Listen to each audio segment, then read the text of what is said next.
Жұма қабыл болсын, қадамдарың сауаптан болсын. Бүгінгі Аллах Тағала қасиетті жұма күні тілейтін дұға тілектеріміз Аллах Тағала қабылдығына жазып, ислам дінімізге береке беріп, елімізге тыныштық, халқымызға аманшылық берсін дейміз. Әрине, әр жұма, әр қайсымыз таңертең тұрғанда ең басты мойнымызда міндет бар екен, жұмаға бару екен, білеміз, түсінеміз, дайындаламыз.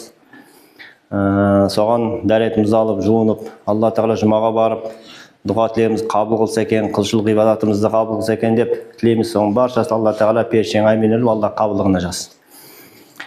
Бірақ таңертең тұрғанда барлығымыз ең бірінші ояна салысымен не істейміз? Қолымызға телефон аламыз. Қолымызға телефон аламыз. Ең бірінші. Біреуді будильник шырылдайды. Біреуге не болмаса біреу звондайды. Не болса тұра салып сағатқа қарайсың, погоданы қарайсың. Сосын арғатай тіршілігіміз жалғаса береді. Солай ғой. Ешқайсымыз көбіне ойлай қоймаймыз. Осы телефон біздің көп уақытымыз алатындығын. Көп уақытымызды телефон алатын көбіміз ойлай қоймаймыз. Одан қалып бір 5-10 минут қолымыз босаса, то телефонда кім не жазды екен, WhatsApp'та не жазды екен, Telegram'да не жазды екен, тағы басқа неледе қандай бар екен, кім звондапты екен деп қарап тұрамыз. Немесе жұмадан шығасыздар, шығысымен бірінші телефоныңызды аласыз. Кім звондады? Қандай пропущение бар? Қандай сообщение бар келген? Ал қолымыз босаса, қайсымыз отырағап Құран оқимыз? Қайсымыз отырағап Құран оқимыз? 5 минут, 10 минут, не жарты сағат уақытым бос. Мен отырып Құраннан оқишы деп істейміз ба? Жоқ. Көпшілігіміз сол телефонмен уақытымызды өткіземіз. Бірақ сол телефонның өзін күнні бір рет болсын әке шешеңе звондайсың ба? Звондамайсың. Жұмасына бір рет звондасаң, бір рет звондап халін білсең білдің, білмесең ол да жоқ. Пайдасыз уақытымыз көп кетіп жатыр. Уақыт алып жатыр. Қашан пайда болды? Осы телефонда 20-25 жыл бұрында, 2000 жылдардан бастап пайда болып, одан бері телефондар жақсарып, қазіргі жаңа видео, аудио бәрін сөйлесетін болды. Сондықтан да телефонмен бірге туған жоқсыз. Әрине пайдаланыңыз. Бұл да жетістік. 21 ғасырдың жетістігі. Пайдаланыңыз. Бірақ дұрыс пайдалану керекпіз. Өзімізді тоқтата білу керекпіз. Телефонды бұлай қойып, тірі қарым қатынасқа көше білу керекпіз. Әке шешеге көңіл бөле білу керекпіз. Үйдегі балаңа көңіл бөле білу керекпіз. Семьяңа көңіл бөле білу керекпіз. Көбіне үйде келеміз де, тамағымыз ішеміз де, әйелің, балаларың отырады, әрқайсың әр телефонда. Өзің бір телефонда, саған қарап әйелің бір телефонда, әке шешесіне қарап балалар өздері әр телефонда. Ешкімде шаруасы жоқ. Неге? Сұрақ қоймаймыз. Әй, мен әкемін ғой, мен осы семьяның төрағасымын ғой.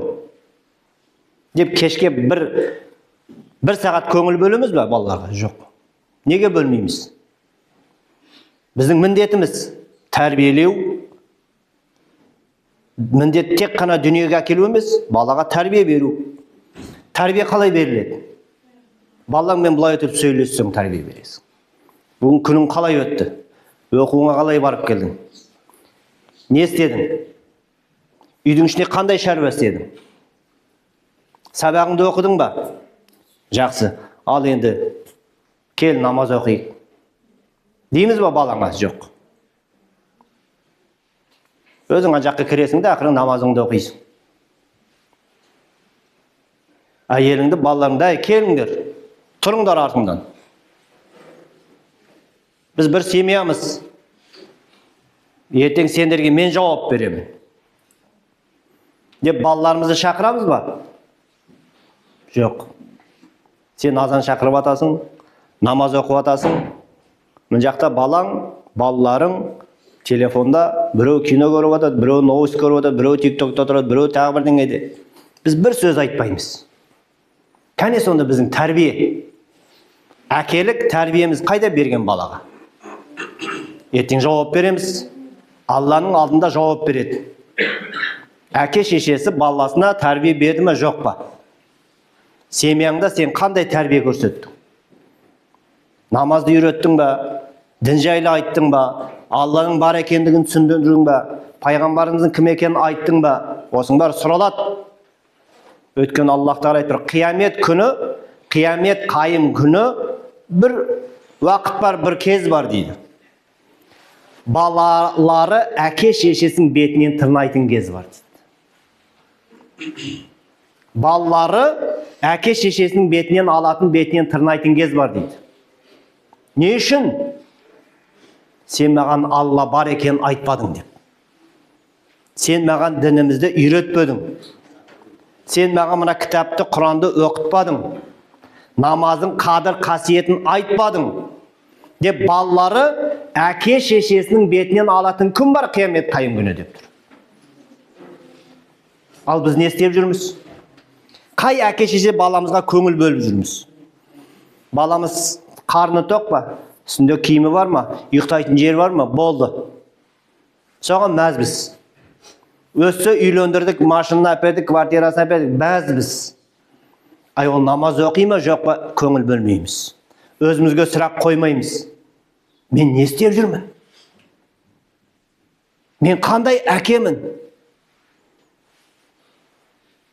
Қырымда үй салып шаңырақтың ішінде әкемін деп отырғаным ғана ма? Қалай жауап беремін ертең Алланың алдында? Не деп барамын? Деп ойланбаймыз. Сондықтан әр қайсымыз өзімізден бастау керекпіз. Өзіміздің үйімізден, шаңырағымыздан бастау керекпіз. Біз біреуді іздеп жүреміз. Анау қалай істепті екен, анау қайда барыпты екен, анау жұмаға келіп екен, анау умраға барып екен, анау айт намазын оқып екен, мынау жұмаға келмей жүр. Деп біреуді іздейміз. Өзімізді байқамаймыз. Өзімізге сұрақ қоймаймыз. Сондықтан әр қайсымыз өзімізден бастау керекпіз. Өзіміздің шаңырағымыздан, семьямыздан бастау керекпіз. Өйткені біз өз семьямызға жауаптымыз Алланың алдында. Біз жауаптымыз. Сен ертең біреудің семьясы үшін барып жауап бермейсің, сенен сұрамайды.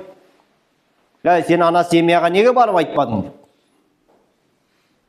Өзіңнің артыңдағы, өзіңнің ұрпағың, өзіңнің туыстарың намаз оқымаса, сен біреу үшін қалай барасың? Сондықтан да әке шешенің мойнындағы міндет, балалардың мойнындағы міндет біз білу керекпіз. Білу керекпіз. Құрғана кеп намаз оқыдық, болды, онымен біткен жоқ дін. Ертеңде қасиетті Рамазан айы жақындап келеді. Ораза ұстаймыз, мешіттерге жүреміз, тарауih оқимыз. Ауызашар мешітте дастархан жайшап барып ішеміз, күлеміз. Жүреміз, онымен біткен жоқ ағайын туысқандар. Дін сол ғана емес. Дін тәртіп, тәрбие, тәлім, өзіңді бақылау, маңайыңда туыстарыңды тарту, үйрету, айту, балаларыңа тәрбие беру. Осының барлығы дін ағайын туысқандар.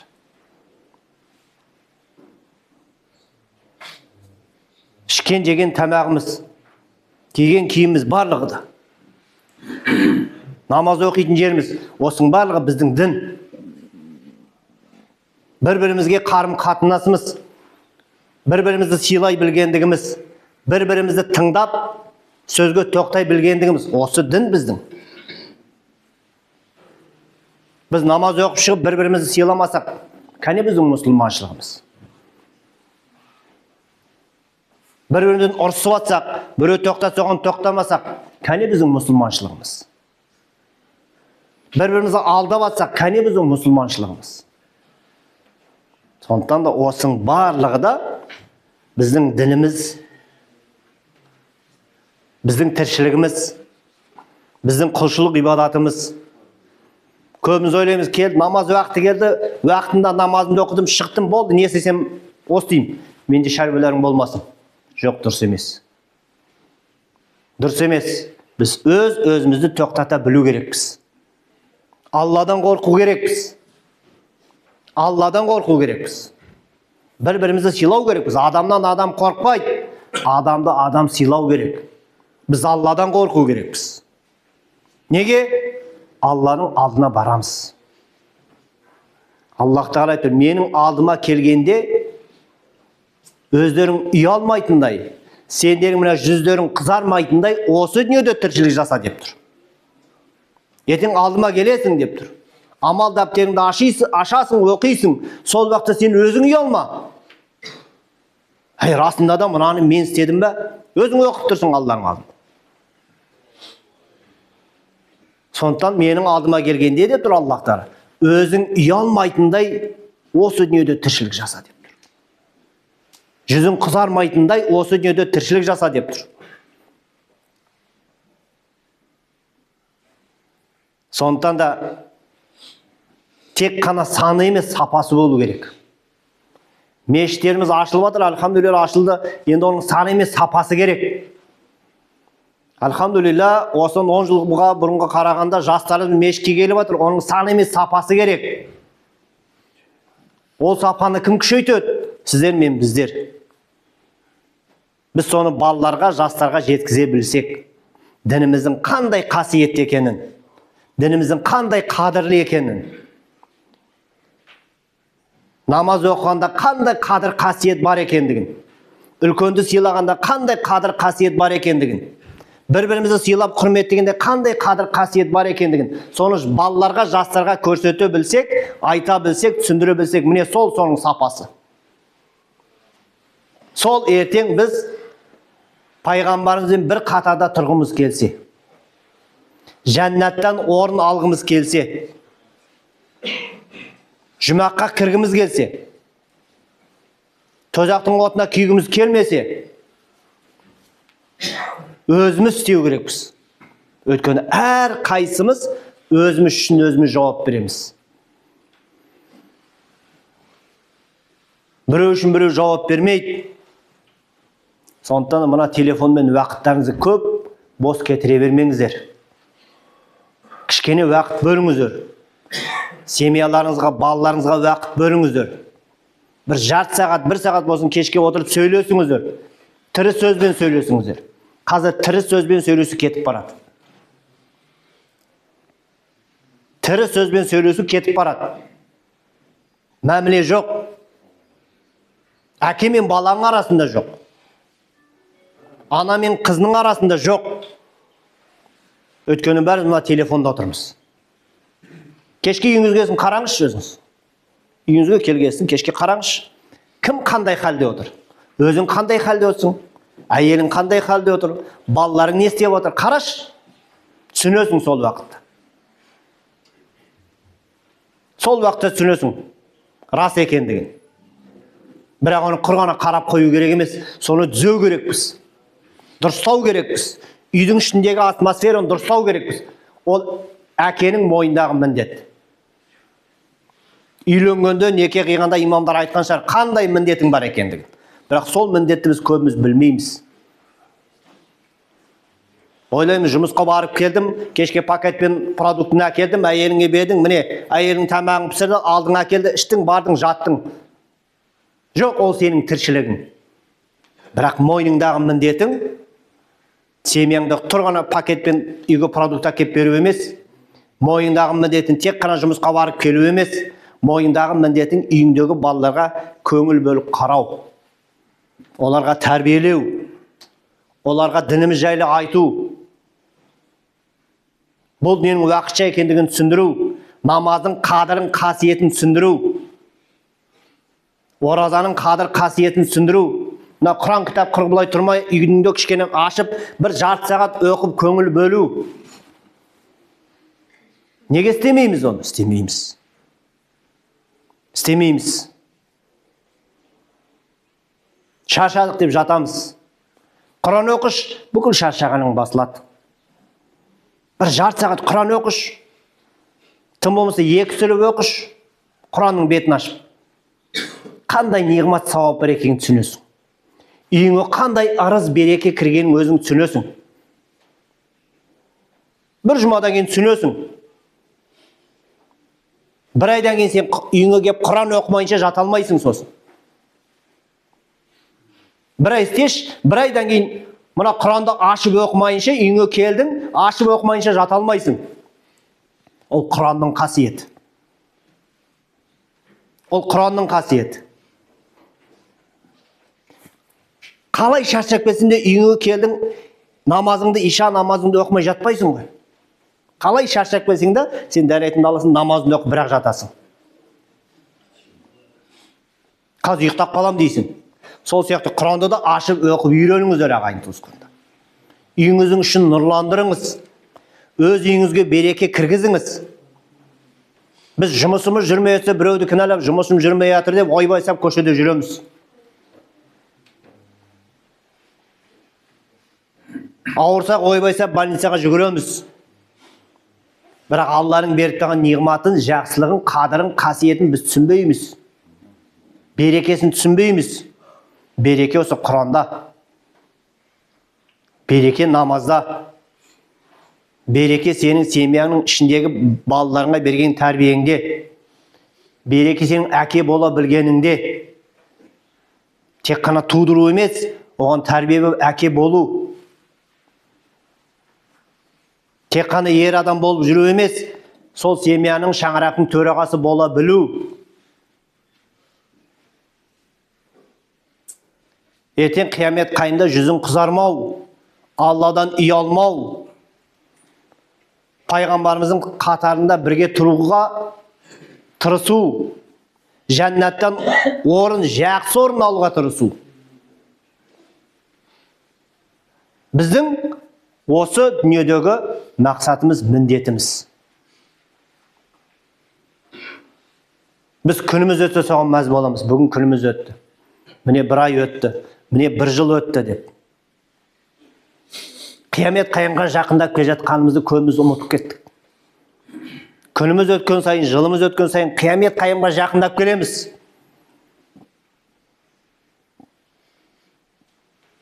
Қабірге жақындап келеміз. Бірақ сол қабірге жететін күн болады. Қабірдің ішіне түсетін күн болады. Ол хақ деп тұр Аллах Тағала. Ары қаратай не болатын көбіміз ойламаймыз. Қабірдің ішіне кіргеннен кейін тіршілігің басталады, мәңгілік деп тұр Аллах Тағала. Бұл дүние уақытша дүние деп тұр Аллах Тағала. Бұл дүние сынау дүниесі деп тұр. Бірақ соны біз өзіміз түсінбейміз әлі. Келдік, маңдайымыз сәжде тигіздік, намаз оқыдық, түсінбейміз. Бұл дүниенің уақытша екендігін. Қабірға жақындап келе жатқанын түсінбейміз. Өзіміз түсінбесек, біз қалай түсіндіреміз балаларға? Сондықтан өзіміз түсінуге тырысу керекпіз. Ісімізді, амалымызды, құлшылығымызды, ғибадатымызды, сөзімізді дұрыстауға тырысу керекпіз. Қабірге апарып қоямыз өз қолымызбен, топырағын көмеміз, соның өзіне көбіміз ойланбаймыз. Ай, мына марқұмның мәңгілік тіршілігіне қазір басталады ғой деп. Мәңгілік тіршілік басталды ғой қабірдің ішінде. Не зиратқа барамыз, қараймыз, жатыр төмпешіктер. Еш қайсымыз ой жүгіртпейміз. Мен де ертең былай келіп жатамын ғой. Мен де былай бір төмпешік боламын ғой. Сонда менің халім не болады екен?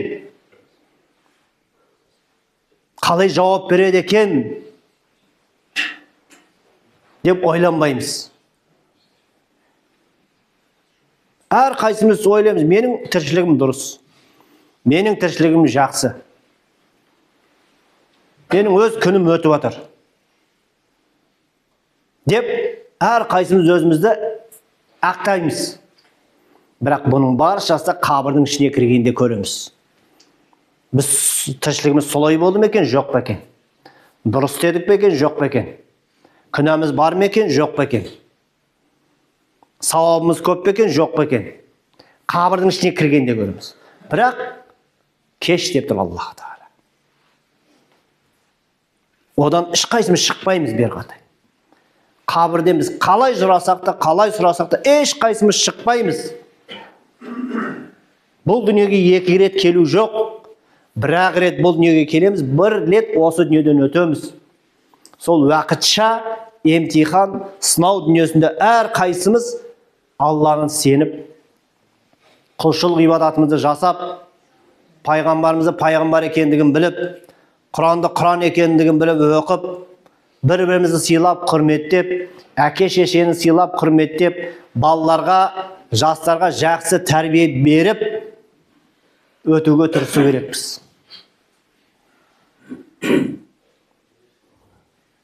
Ертеде бір бай болыпты дейді.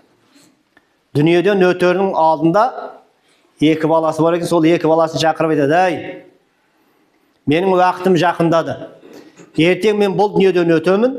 Сол мен бұл дүниеден өткенде қабірдің ішіне қойғанда, екеуінің біреуі мен қабірдің ішіне кіріп, менімен бірге 3 күн отырыңдар" дейді. 3 күннен кейін көрге де қабырға да үйренесің деген сөз бар ғой қазақта дейді.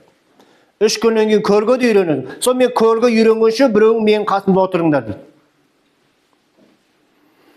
Күндердің бір күнде дүниеден өтеді, екі баласы: "Әкеміз солай екеумізге аманат қылып еді ғой. Ал енді қайсымыз отырамыз? Сен үлкен ұл, сен отыр." Айтады: "Жоқ, сен кіші ұл, сен отыр." Екеуі де қорқады. Сосын ауылда бір жетім, нашар кісі болады, еш нәрсе. Соған айтады: "Ай, біз саған үй де берейік, мал да берейік, ақша да берейік. Сен ана 3 күн әкеміздің қасында қабірдің ішіне кіріп отырып берші." Айтады: "Жарайды, жақсы. Үй бересіңдер ме? Береміз. Ақша бересіңдер ме? Береміз. Мал бересіңдер ме? Береміз. Жақсы, отырып берейін 3 күн." Айтыр: "Не істеп отырмын мен?" Әкесін қояды, қасына ана кісіні отырғызады, бір тесік жасайды, айтады: "Мына арқанды түсіреміз, 3 күннен кейін осы арқанмен сені тартып аламыз, шығасың." Жарайды, жақсы. Бет тақтасын жабады, топырағын көмеді, бәрі кетеді, екі періште түседі, қабірдің ішіне кірсе, марқұм жатыр, тірі адам отыр. Марқұмды сұраймын: "Тірі адам не қылып жүр енді? Сен кімсің?" "Мен осылай. Не істеп отырсың?" "Осындай. Жақсы, мынау немен?" "Мынау арқан." "Оны қайдан алдың?" "Ол неден жасалды?" деп сұрақтарды қояды ғой. Сосын бір уақыттағы текстен шығып қашып барады, екі баласы: "Ей, әлі 3 күн өтті, қайда барасың?" "Жоқ" деп айтады. "Мен мына бір салбырап тұрған арқанды жауап бере алмадым мен. Қайдан шыққанын, қандай жүннен, қандай қойдың жүннен істелінген, мен жауап бере алмадым. Білмеймін оның жауабын. Ана байлыққа ие болған әкең қалай жауап беретінін мен білмеймін" деп айтты.